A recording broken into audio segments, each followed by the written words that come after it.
Just about a year ago, we announced the first set of equity grants. It was our way of signaling to the field the direction that we intended to go, and also a signal about the kinds of core partner organizations we were going to be working with over the long haul. So the grants were bigger, the grants were longer term, and there were more core support grants in that mix.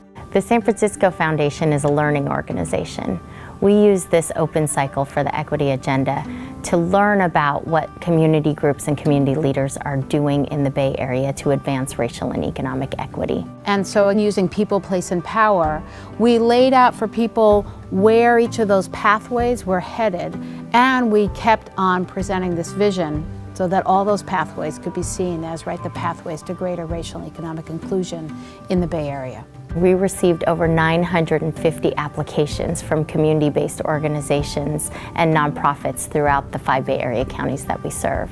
And now we're able to announce 141 grants that we'll actually be making to support this work across the Bay Area. The pathway that I'm working on is expanding access to opportunity and removing systemic barriers. The shorthand for that is the people pathway.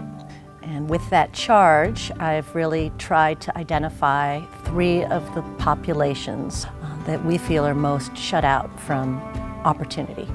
Immigrants, formerly incarcerated and at risk of incarceration, and opportunity youth. We've been funding social justice for a long time, but the vast number of applicants in the criminal and juvenile justice space really showed us that there's a lot of work to be done. And not just mass incarceration or criminal justice reform or even bail reform, but a lot that came in around police accountability, community safety, bullying, ICE in immigrant communities.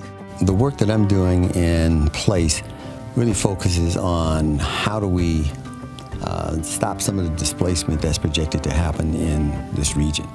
Some recent data shows that upward of about 1.5 million people will be pushed out of the San Francisco Bay Area over the next 5 to 10 years if the current rate of development just continues unabated and something isn't done. So how do we stop that displacement? We have 3 Ps. One is production, one's preservation, and the other's protection. We're looking at how do we get additional resources in so we can have more affordable housing. But recognizing that affordable housing takes time, we look at how do we then preserve some of the existing affordable housing. And then the last part is protection. And that's because the way the housing market is in this area, folks are being driven out of housing. The power pathway is really core to addressing the equity agenda, because it's about building power and voice for the most marginalized in our community. And that's what the San Francisco Foundation has always cared about, people whose voices aren't heard. And so we're trying to build that power through leadership development, community organizing, and civic engagement.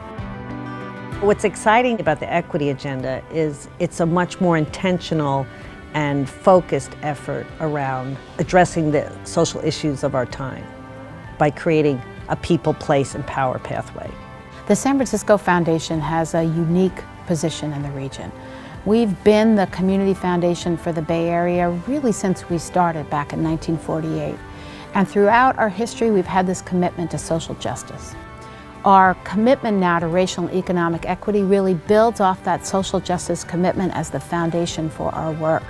And our work has always been defined by community, by our donors, and by the broader set of leaders and stakeholders around the Bay Area.